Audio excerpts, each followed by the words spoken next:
actually scheduling my day like it's a real job.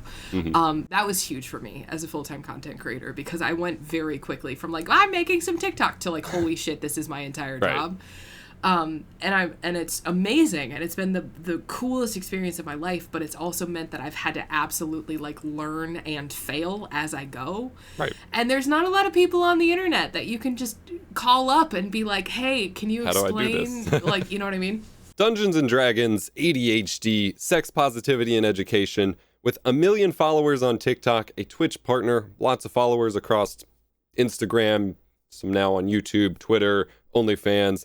Kate from Catieosaurus is kind of a rock-solid example of someone who has diversified their following, diversified their online presence in a way that really, like, any one of these things could take off. And that's kind of how the story goes. And it was really interesting sitting down with Kate and talking about kind of being thrown into the world of content creation and doing what, you know, those of us do day in and day out, just kind of at the flip of a hat, and really kind of learning as they went and kind of dominating a lot of the spaces. So this is the first official episode, although kind of episode 2, of my new interview show, Behind the Streams, where I interview other content creators, streamers, people like that, to talk about their rise to where they are, the tools that help them do what they do. And specifically, I wanted to have this conversation with Kate because of their focus on ADHD and neurodivergence, and really coming to adapt to the workflow of daily video creation as well as live streaming and things like that, that I think,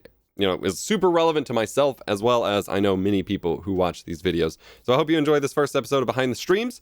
And as always, the extended cut will be up on Nebula, and hope you enjoy.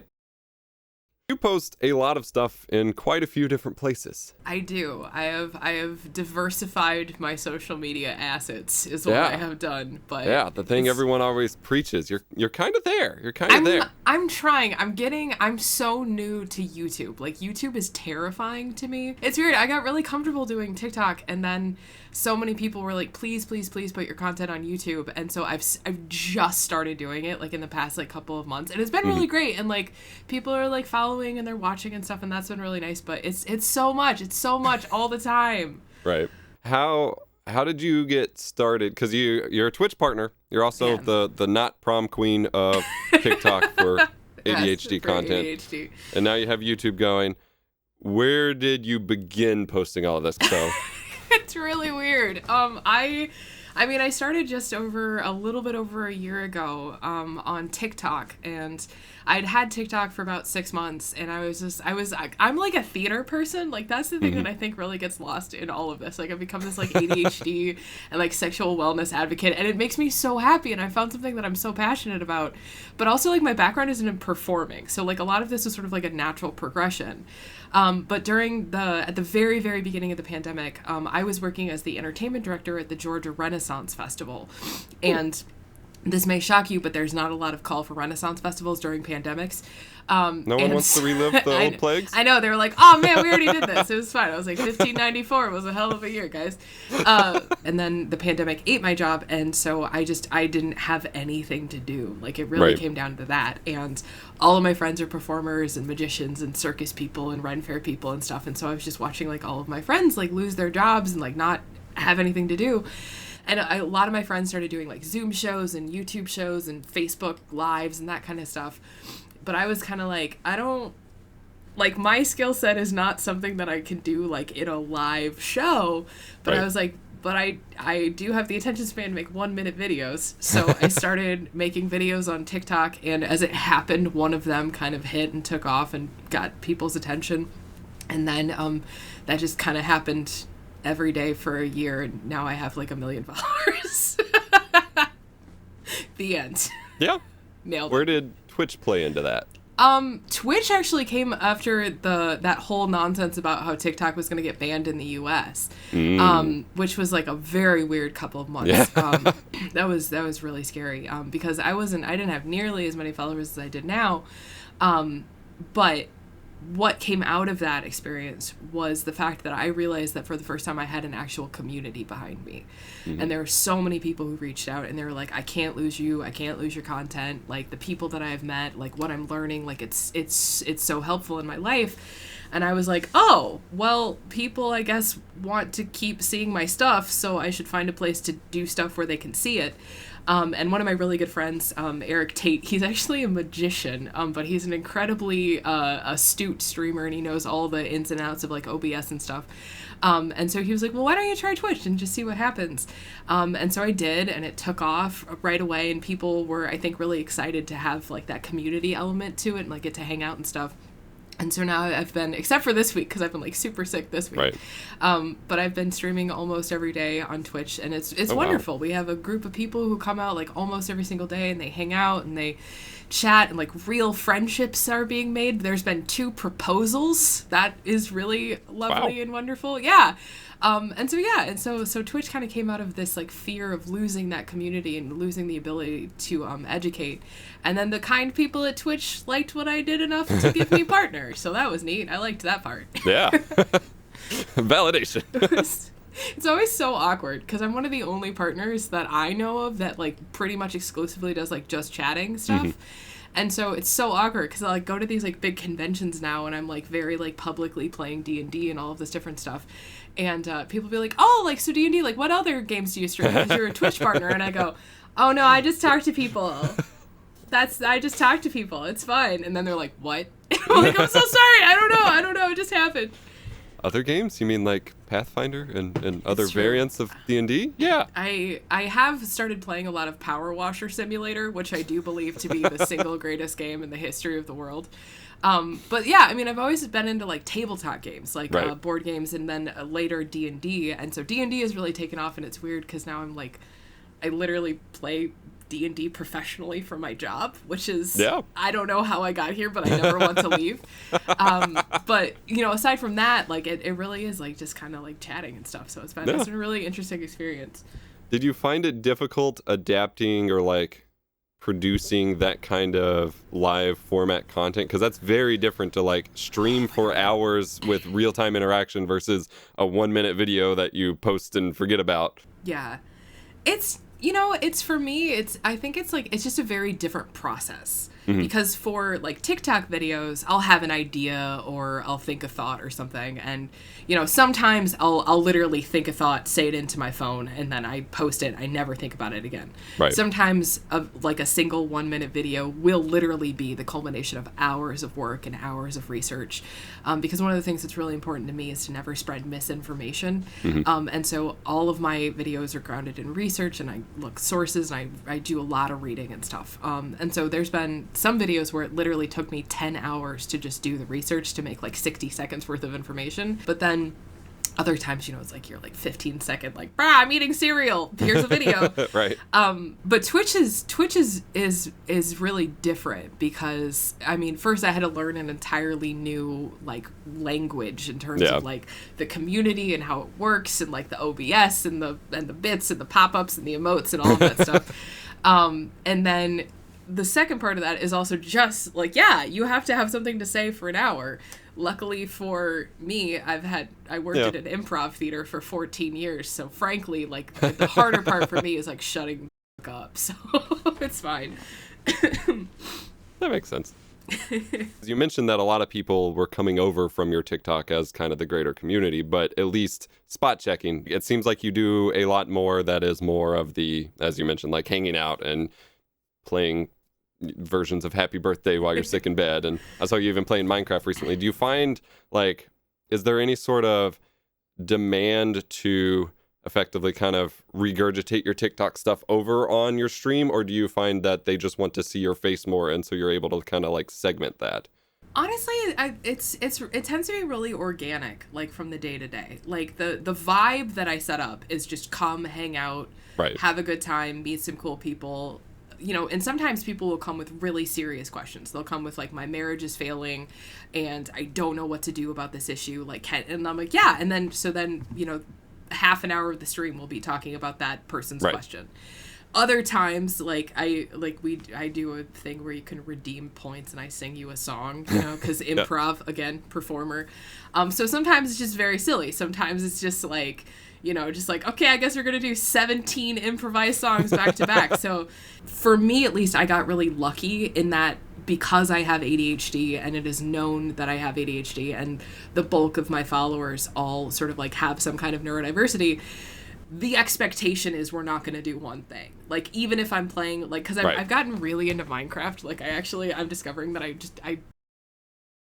Minecraft just delights me. I love Minecraft so much. I didn't know for a really long time. And then I was like, this is the best game.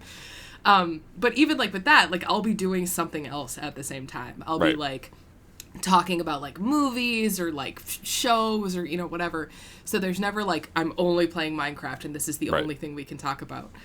So it's been really nice because I think I just accidentally sort of like built in a lot of flexibility into my stream. Right. And so I don't feel like a lot of pressure on myself in that way, if that makes sense. I think for me, what happened was I kind of became the neurodivergency and Dungeons and Dragons person. Right. So like the expectation is like, oh yeah, sometimes she plays D&D, but I don't actually ever play D&D on my channel. Right. But I don't play D&D on my channel yet. I am planning a one-shot that is going to happen at some point. But the real fact of the matter is, like, my audience doesn't necessarily want to see me play D&D for 4 hours. Right.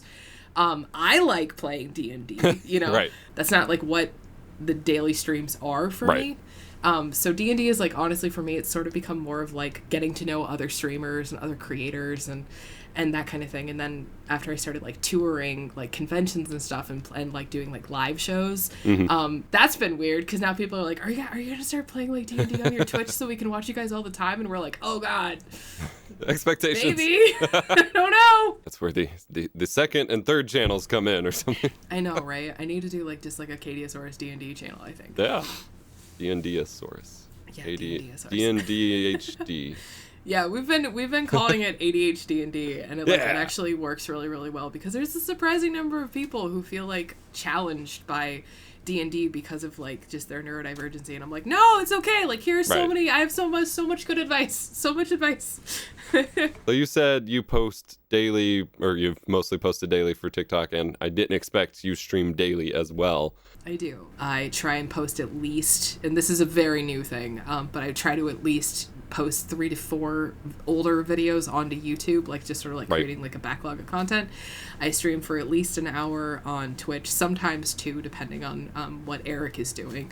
Right. And then I do like podcast stuff, and like Instagram, Twitter, like that kind of stuff. So, but at this point, I'm a full-time content creator. Like that, this is now my job. So it's just weird because, like, especially on days like today where like I'm sick, I'm like, I've got like one good video idea, and I'm like, maybe today you will only get one video, and that is okay. But I try to do 3 a day. Right. So. I guess the natural question is that when do you get time for you and all that? Oh, that's hilarious. That's adorable. I mean, honestly, like, that's become one of the biggest problems. Like, in like, honestly, like one of my biggest problems, because I work like, and I like, it's so depressing when you say it like this, but like I work 10-hour days every single day. Like, I don't get weekends, I don't get days off, unless I choose to take time off. But then, like, because this is my job, I'm losing money, and so it's one of those things where I have to sort of like balance that and mitigate that a lot. But it's also been a huge learning experience because at the beginning, like when everything was blowing up, I was just working and working and working and working. And at some point, like, I was like, this is not sustainable, and this is not healthy, and this is not good. And so I've developed a lot of systems and a lot of ways to like streamline stuff. I've started building systems to where I do get breaks and I do get time off. Weekends, especially, like, weekends have become really important because my husband just got a new job, and so I only see him basically on the weekends now. And so yeah, so a lot of it has just been sort of like course correcting, like very slowly, is okay, I've built this, it's sustainable, I've been incredibly lucky to do so, but now, like, I have to take care of myself. And I realize I said that's very ironic saying that as I'm sitting here just like sick as hell but still doing this interview. It's fine. It's my life, it's fine. I need to take days off. I will not take this day off. I was like, no. Well, I was like, I have like 3 other interviews after this today, and I'm just like, and I was like, I can't reschedule all of that. Oh man, like, I can't do it. So I was like, it's fine. I'll just drink tea the whole time, and it'll be great. Hopefully your last one doesn't suffer. I know, right? I'm just by the end, I'll be like, hello, it's me, catieosaurus. God, oh boy, I sure love TikTok. Because you've mentioned some of your videos can be hours and hours of research, which is the fun part for me. Fun and strong quotations. And some of them are kind of one-offs. But what are some like kind of tricks to your workflow that you've picked up to make your video creation process easier to like streamline it for you? This is all especially foreign to me because it's mostly on mobile and I'm still learning that with TikTok. No, I mean, for me, what I try and do is what I've found that especially in conversation with like, like any sort of like educational content, like will always naturally breed the next piece of content.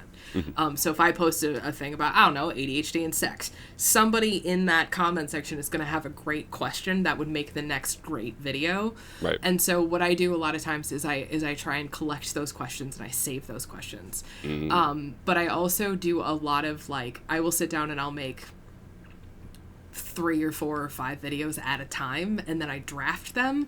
But advice, I also do all the hashtagging and all the captioning. They're completely good to go because I would go, I don't need to do the caption. I'll come up with some hashtags later. And then But then that video will sit in my draft for forever. But if it's done and if it's like ready to go, then it's a lot less like, okay, I like have to do more work on this. It's just like boop, done. Right.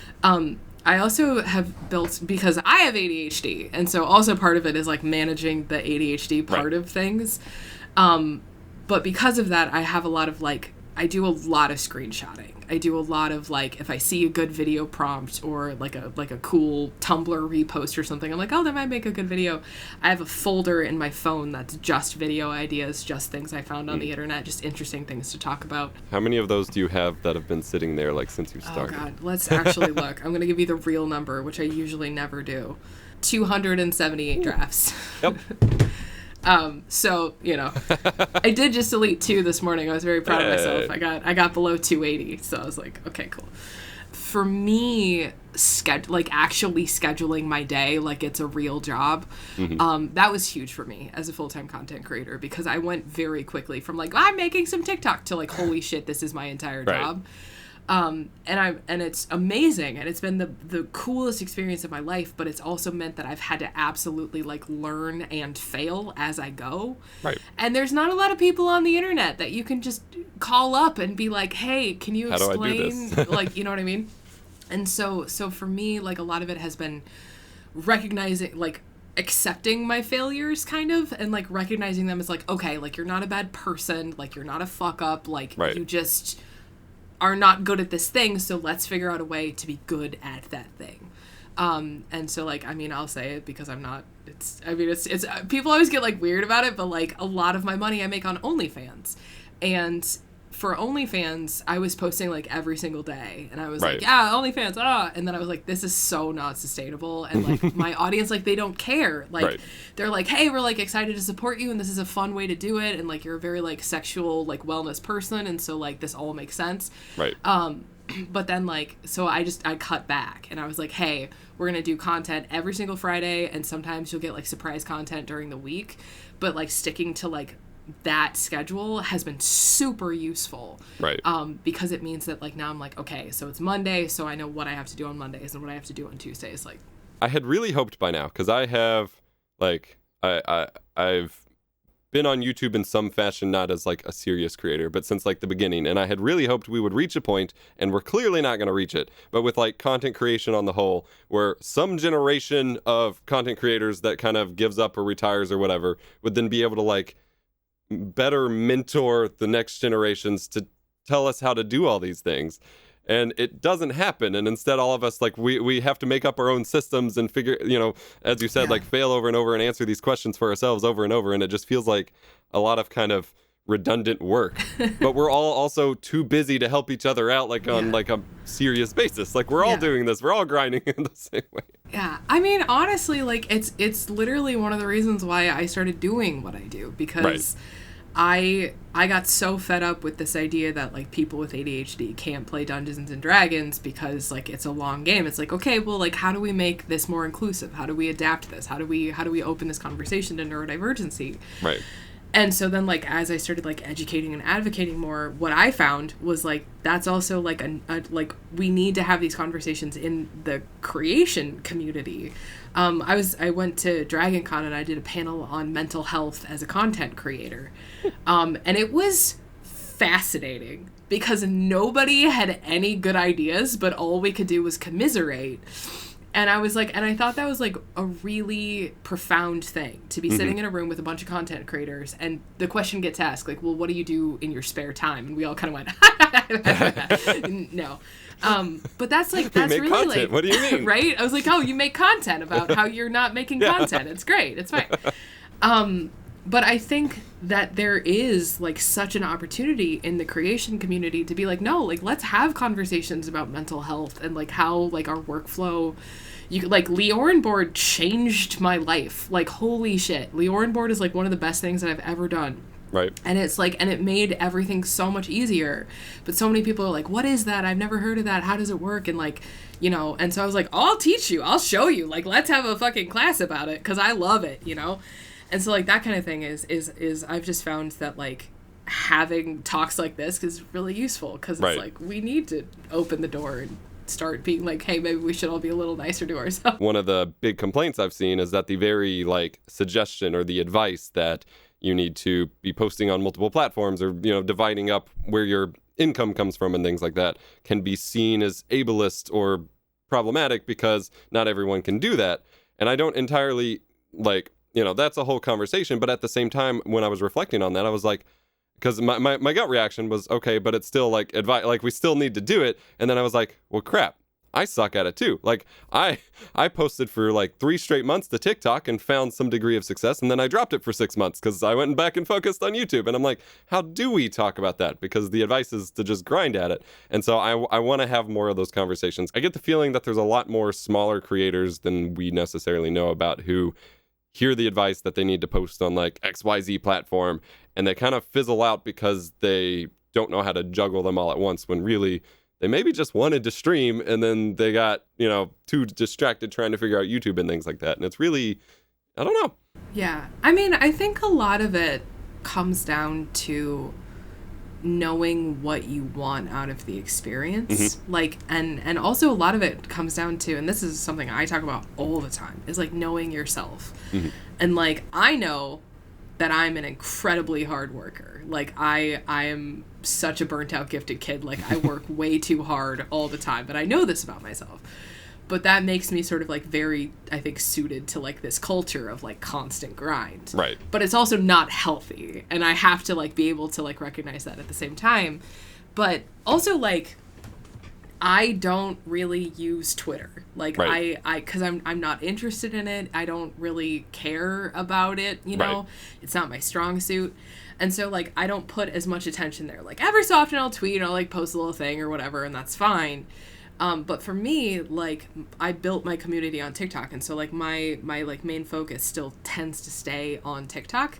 Right. But I also think, like, you're not obligated to do anything you don't want to do until the point where it's like, okay, like, do you want to, like, make a living doing this? Do you want to, like, you know, like support your income? Do you want it to be your income? But like all of that comes with like different decisions that you have to make. Like, okay, well then where's that money coming from? Are you going to stream more on Twitch and like give less time to TikTok? Which is something that I've started doing, is because TikTok is frankly a shitbag app. And I mean, honestly, they pay so much. What are you talking about? And it's just like, and honestly, like I left the creator fund because I was like, the $3 a day that I am making working 10 hours a day for you making content does not justify this. But now it means that I can like take sponsorships and like that kind of thing.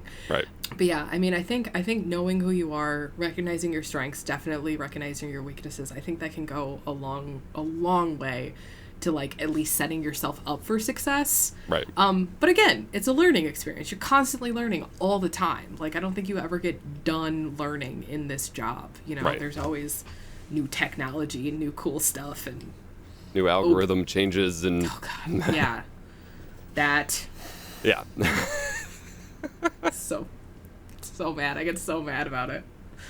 It's like, I have 1 million followers. Oh, you're going to show 2,000 people this video? That's cool. That's fine. Yeah. I'm going to just sit here quietly and not say anything for a week. I guess as a surface level, what do you actually, like, what do you use to stream into? I use OBS. I started out using Streamlabs OBS, but then I just switched over to OBS. I use Leorin The right board. side. I know, right? I use Leorin board to run like most of my like special effects and overlays and all of that kind of stuff. I am one of those terrible people. I use a Blue Yeti for like everything. Even my podcast, we still record on a Blue Yeti. I'm like, at some point we're gonna level up, but today is not that day.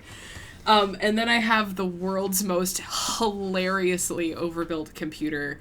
Like it's an embarrassingly overbuilt computer, because I didn't really know anything about streaming, and so I just told one of my friends, I was like, hey, I'm thinking about starting a stream. He's like, I got you, fam. And I just gave him the money to build my thing.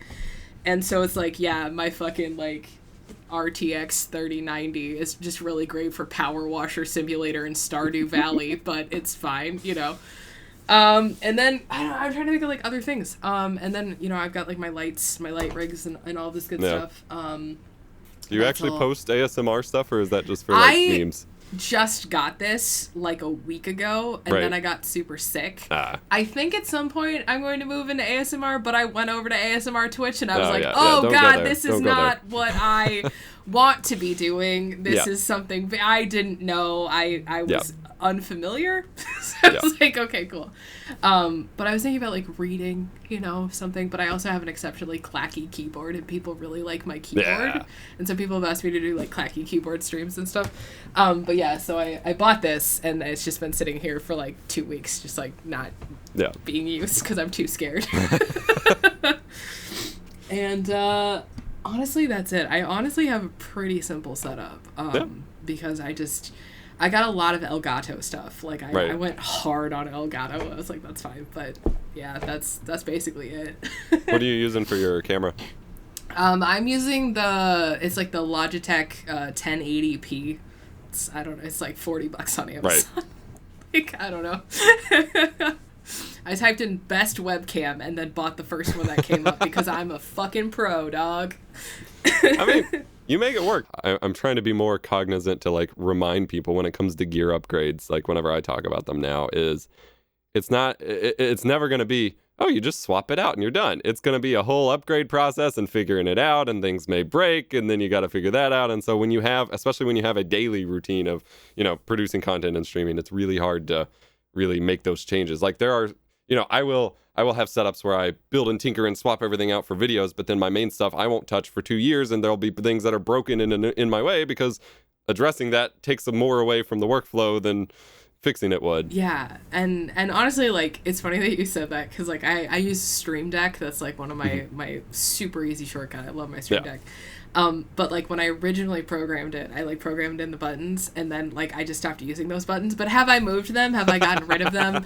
Do they do anything? No, but I have this whole like top row of buttons that's just like they just don't work. None of them work. They're just there because I'm like, I could fix it, but like it's fine.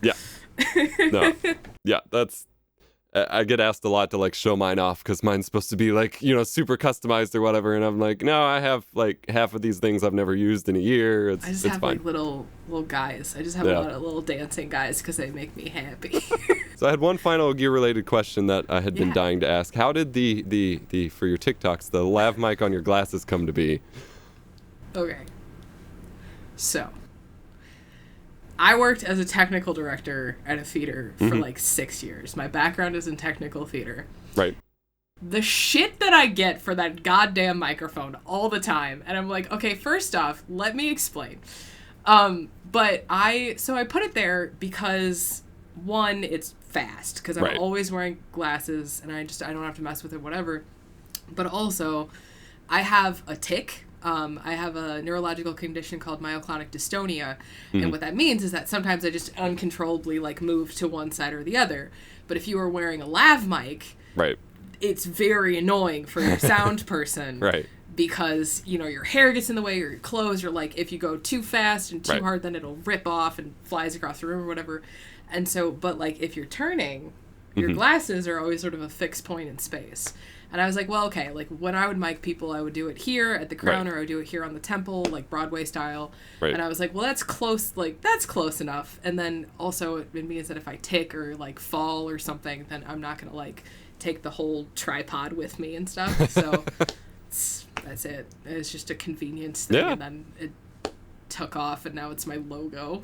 No, I've seen someone put one on a chainsaw. That was concerning. And then like the little hands that you put on your pinky finger or whatever. Yeah, I've seen those. It was really weird coming from YouTube, where it's all about, you know, the proper gear placement and whatever, and then there are people holding up their little, you know, earbud microphone and clipping in the mic, you know, screaming into it, and I'm just like, why are you doing it this way? But now it's like everyone's got their own unique trademark for it, and I'm just like, well, that's interesting. I admire you, because like I find YouTube so scary. Like, and I think that's part of it, is like there's such like a production value element to like YouTube these days. Like, you know, back in my day, YouTube didn't have ads. Yeah. But like, you know, it used to be like you could just throw up a video or whatever, but now it's like, okay, well, I have to have all these cuts and all these like things and logos and stuff, and I'm like, so I just get like overwhelmed. Yeah. And people have been like asking for months. They're like, when are you going to start doing like long form educational videos? And I'm like, totally this week. Definitely this week. Not next. And then every week I like sit down to make the video, and I just panic because I'm like, I'm not good at editing videos. Yeah. Like shit. I will say, especially since you already have like a streaming kind of focused audience, that you probably don't have to go as over the top with production. Yeah, I'm hoping. Like, it's one of those things that evolves over time, and so like I started back when most people didn't even cut out the random things in their audio for like gaming videos, and so you'd hear them like yelling at their dog or something, and they're like, sorry, and they never, like, no one ever heard of audio, like cutting up an audio track back then, and it just kind of fascinating built up to this point. Yeah, I think that's about all I had. I really appreciate you sitting down with me today, even though you're sick. Although sounds like you got a lot more to go. Thanks for having me. I know it's gonna be rad. But yeah, thank you so much for having me. And for real, seriously, like I can't promise to have like amazing advice, but if you ever want advice on TikTok or anything, let me know. I'm happy to share the knowledge I do have. Links to everything I can find for Kate will be in the description below. Do you go by Kate or Katie? Kate. Okay.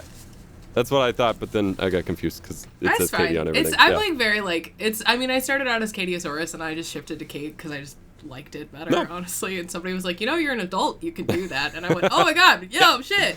Yeah, I've been going through a similar thing. But yeah, links to everything will be in the description below. Lots of super informative stuff. And yeah, thanks so much. Awesome, thank you. Good luck with the rest of your interviews today. Thanks, I'll talk to you later. Yeah.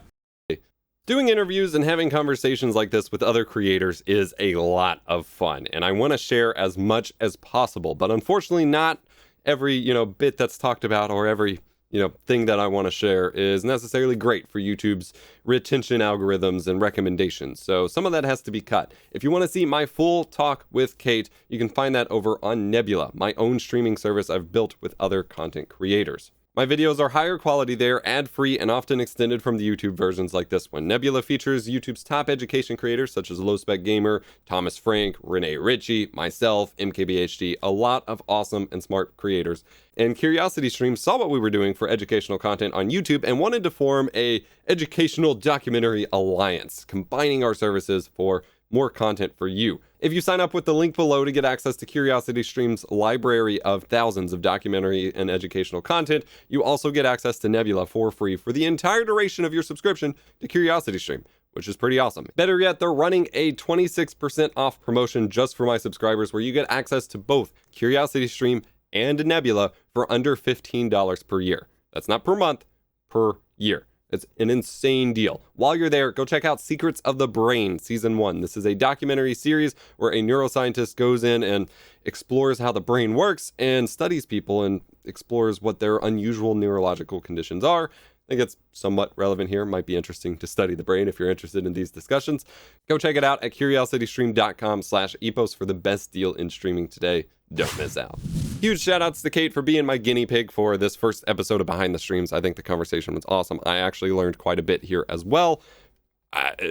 they're killing it right now, and I think there's a lot to learn about how they are doing things as well. We will have some awesome conversations with additional creators coming soon. I already have quite a few slated, and I'm stoked to be sharing their stories and the way that they do the things that they do with you, because it's fun. It's cool and fun to talk about the gear and the setups and things like that, and we do talk about that a little bit in this show. But I think talking about the workflow and kind of the mindset behind being a creator and really tackling all of the challenges involved is a very important conversation to have, and I want to keep having it. So check the playlist link in the description below. You can check out my original kind of pilot episode of this, which was a really long interview with Mr. Greggles, and we will have more coming soon. Links to CATE stuff will be in the description below. Hit the like button, join us on Discord to chat more about this, and remember, be kind, rewind.